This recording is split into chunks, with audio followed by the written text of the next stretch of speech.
Rama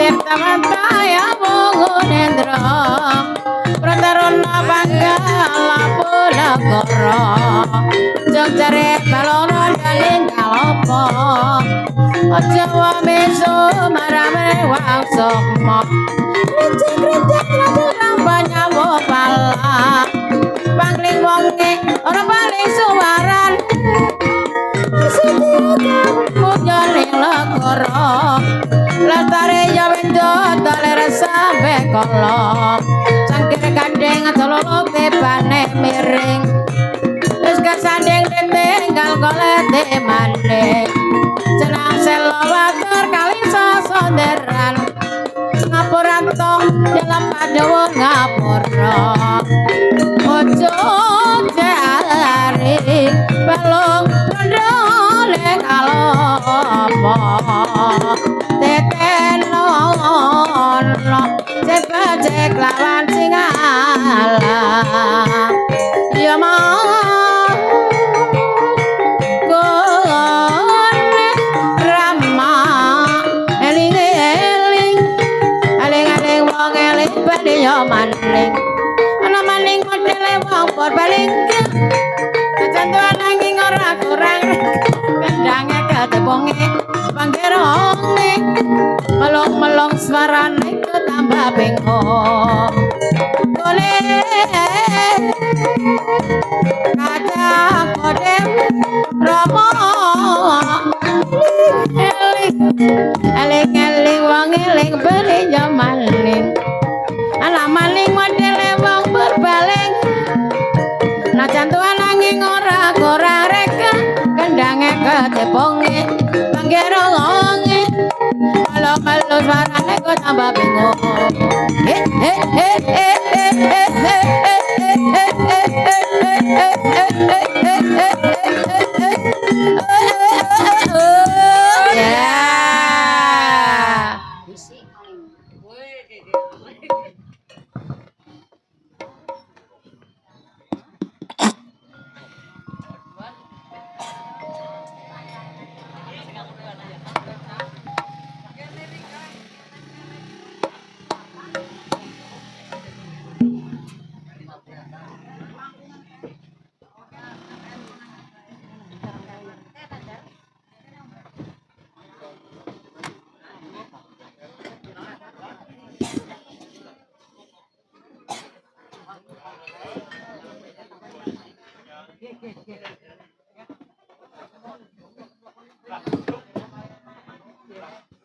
Cek deh coba. Ya. Makaten nembe kemawon makene iki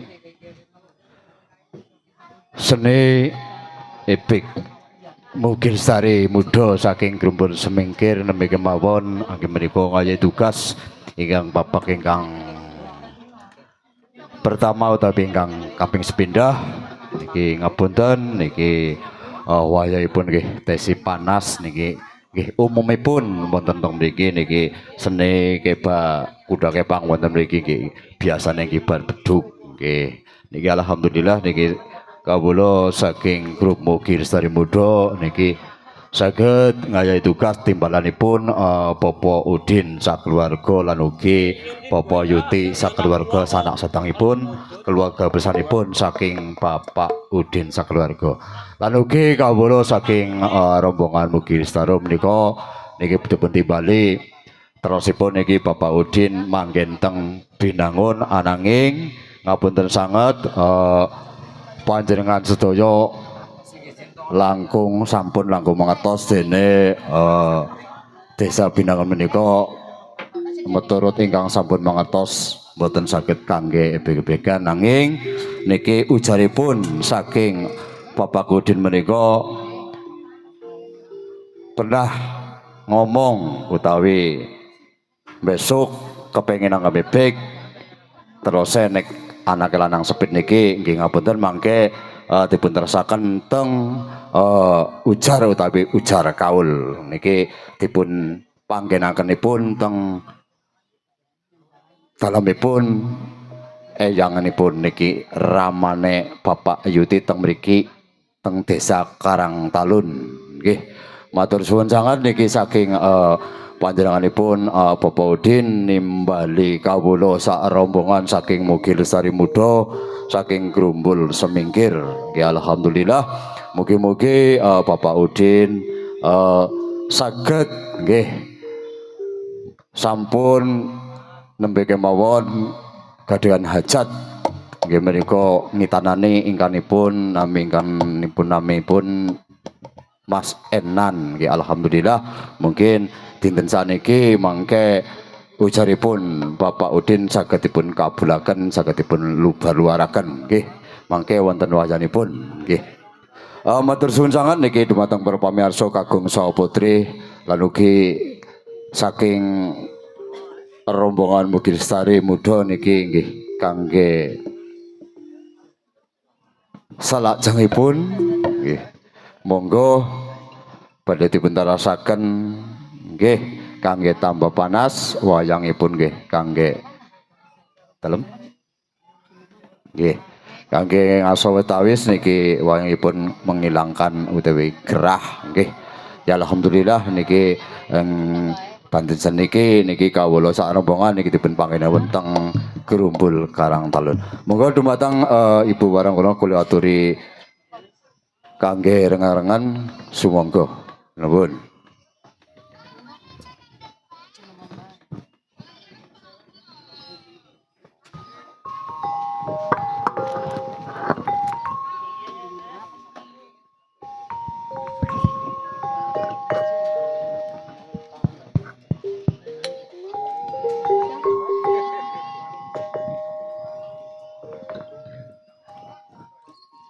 ular kembang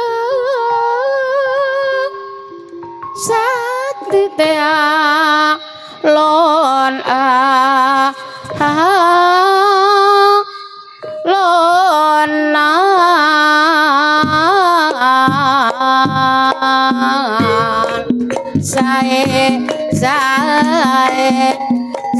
saya kodewe calali lo kowe gotong royong nyambut gawe jalayaman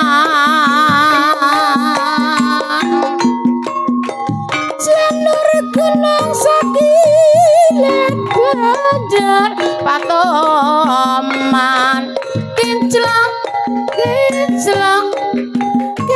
kuwayane mapian muruk mancorok katon tejane Rama ora butuh kae ora butuh kae butuh kesukur yo gawe bisa gawe tata tentrem jroning praja ora pati ayu nanging kenani jala goles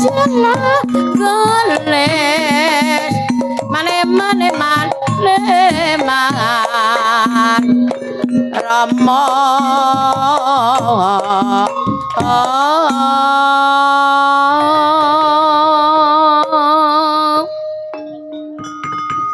saluguni laman tipi irang